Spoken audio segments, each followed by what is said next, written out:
runtii waxaa nasiib darro ah oo nasiib darro ah in maalin walbo waa kastoo bariya ninka dadka ugu qiimaha badan iyo shacabkii dadka ugu tabarta darnaa in maalin walbaba ay shabaab aan naxaynin ummadda u naxaynin masiibo dadka Soomaaliyeed lagu saladay ah meelay ka yimaadeen aan la aqoon ay sababsadaan maalin walba dad dhameeyaan intaan waxaa waaye waa zaa'id shacabka reer koonfur galbeed ciidamada amniga dawladda meel walba ay joogaan waxaan rabnaa in loo diyaar garoobo la iska celiyo masiibadan ummadda laga qabto la iskaashado xogta la keeno ciidamada lala shaqeeyo amniga laga wada shaqeeyo shacab iyo dawladba loo istaago intaan ka badan ma loo adkaysan karo mana la yeeli karo maalin walbaba ninkii waxtarka ahaa in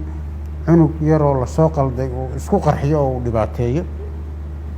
oo dhibaato laga shaqeeyo runtii taas waa arrin naxdin leh waa ogtihiin maanta meesha ay marayaan intay dhibaatadii annaga naga badiyeen oy no wareeriyeen bay haddana waxay u sii gudbeen dawladihii dariska ahaa iyo dhibaatadooda saamaysay oy gudihii sii galeen oy annagana sii baabi'iyeen waxaan rabnaa shacabka iyo dadka reer koonfur galbeed iyo dawladdaba in loo istaago la dagaalanka iyo iska dhicinta masiibada shabaab iyo argagixisadiisa loo istaago oo meel looga soo wada jeesto nin allaale iyo ninkuu la nool yahay iyo ninkii ka warhayeen uu xogtiisa keeno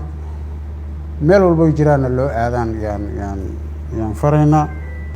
waxaan soo jeedinayaa reer koonfur galbeed gacmaha isqabsada u istaaga sida aan uga bixi lahayn balaayadan shacabka dhibaateynaysa oo shabaabka ah la isaga dhicin lahaa inaa lilaahi wa inaa ilayhi raajicuun samir iyo iimaan allah naga siiyo asalaamu calaykum waraxmat ullaahi wabarakaatu